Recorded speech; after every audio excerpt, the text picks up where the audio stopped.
Please share the information provided in this video. Always remember that a crucial part of removing a person's confusion is understanding his or her unique source of it.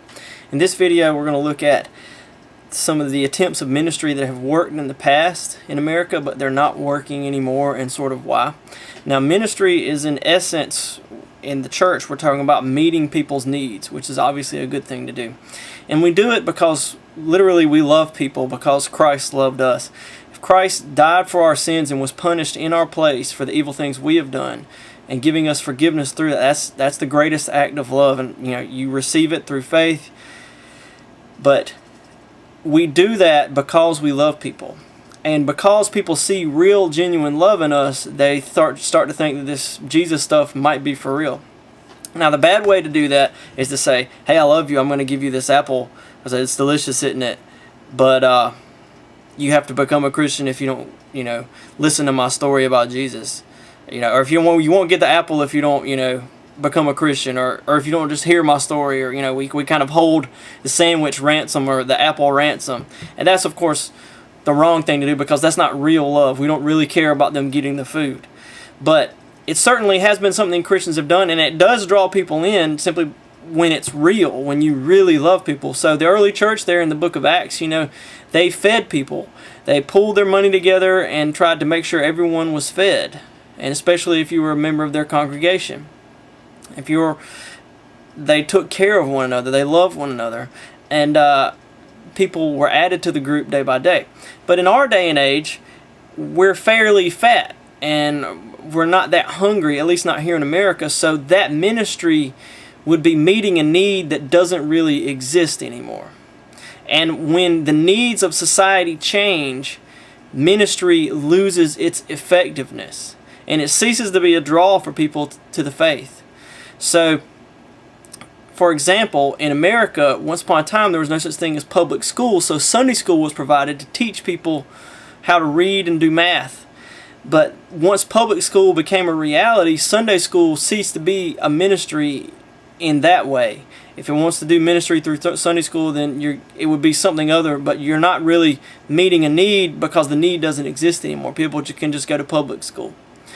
Now, the need that the church traditionally has met in America, as it's been the place to get answers and the place to get your life together. So if you are a person in America, 50 years ago, you either are a bad person or you are a church person. And the church was kind of the only option in town, the only game in town for you to get out of drinking and get out of alcohol and get your life together. It was really the only one you knew about, or the only one anyone you knew about. So church kind of served that role to get your life together, become a family person, become a respected member of community. Church was the avenue through which you could do that. And church was just meeting a need. It was helping people become upstanding members of society, which is a great thing to do. We don't want people running around drinking and just having sex with whoever and just being hooligans. And so it's great for church to do that. But today, that need doesn't exist. There are other things and other ways that people meet that need. For example, you can go to the psychotherapist today and talk about your problems, your personal problems, your intellectual problems. Whereas before, if you had questions about the ultimate purpose and meaning of life and that kind of thing, you pretty much had church to go to. Now you've got a host of options in your life. You can go to Oprah, you can go to whoever, and they're going to give you that. And especially since the internet, you've got an amazing amount of options. And it's not just non-Christian options. You've got so many more Christian options that you're at your disposal. So you can go on the internet and find a preacher who's, might be one of the best sermon givers in America, and the best answer guy, one of the best Christian answer guys. There's so much information available to you on the internet that church doesn't serve that function anymore. So it's not just about personal questions. It's not just about getting your life right. It might just be about intellectual questions. I remember when I was a young person, there was a story that went around my church saying that evangelical Christians were the only ones persecuted. Well, I didn't really know where to go to get that question answered, because it was the 90s and there was no internet. And so there was no way for me to look that up. I remember watching CNN for a couple of days to see if it was true. That's all I could do. And I thought I was great. It was great for me to have CNN. In reality, the internet kicks the butt of CNN. Now, what this means is that the church has traditionally met needs that don't exist. So it was a place where you go and you sing, holy songs that sound really holy and nice, and you wear a suit, and there's white paint on the walls, and everything is just fine, upstanding people, and we all got positive attitudes. We're all going to say nice things to everyone and to the preacher on the way out, and we're going to have a meal together, and it's just going to be a place where you go and you're just a fine, upstanding person. But today it's not that way. In fact, today, if you're 32 and under, well, this is from the Pew Forum, they say that you've got a 1 in 3 chance. In other words, 1 in 3 Americans 32 and under are atheist, agnostic, or no religion in particular. So what that means is that not only are a lot of people just embracing non-religion, so the church isn't just losing people to non-religion, it's also losing people to non-religion as a way of finding answers. So just because a person doesn't become an atheist does not mean that they are not finding answers in the non-religious sector of life. Because now, if you're under 32, you've got a good chance of having non-religious friends, and that means that non-religious answers to life's tough questions and non-religious methods for getting your life together are available, real options that people you really know are really taking.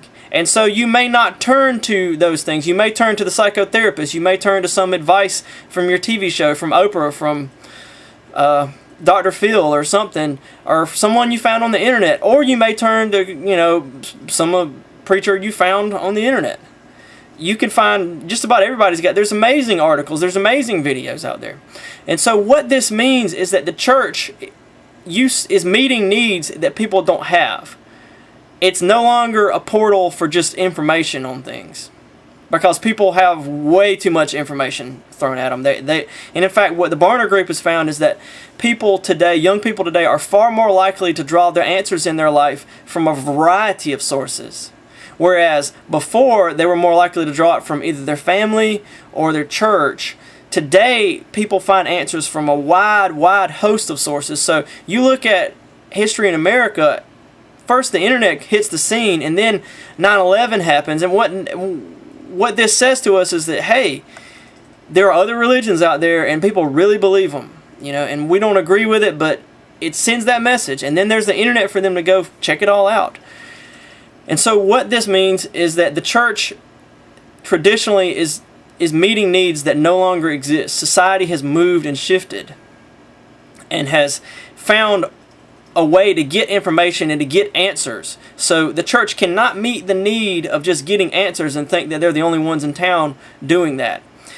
So what needs or what ministries can the church do if this ministry is no longer effective? Well, we can of course have better answers than the non-Christian sources, which is a good thing. But there are also a lot of Christian sources, just more Christian sources available to people.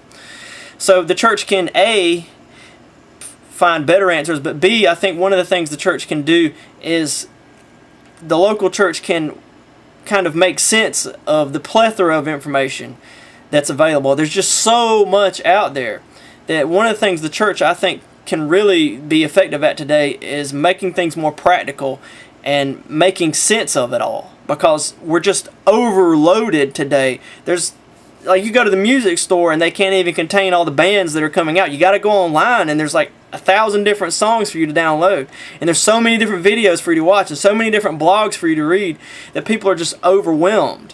And church, what it can really do is make sense of it all and bring a focus to it, and maybe not answers, but a logic and a reason, and just narrow it down and sort of crystallize it to something that we can really look at and that's more practical and cuts through all the junk. My 2 cents. I hope you found this video informative and enjoyable. Don't forget you can check me out. I've got Facebook, I've got Twitter, and let's be friends. Bye.